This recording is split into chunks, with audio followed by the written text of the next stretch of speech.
In Google Docs, you can enter text using speech diction. To do this, first click the Tools menu. Next, select Voice Typing.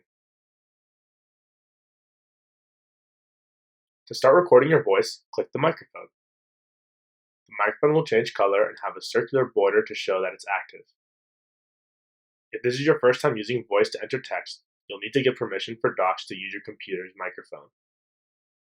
Just speak and Docs will add the words to the page. You need to say the names with punctuation marks to add them to the end of sentences. Docs will add the correct spacing after the mark. To start a new line, say New Line. When you're done, click the microphone to stop recording.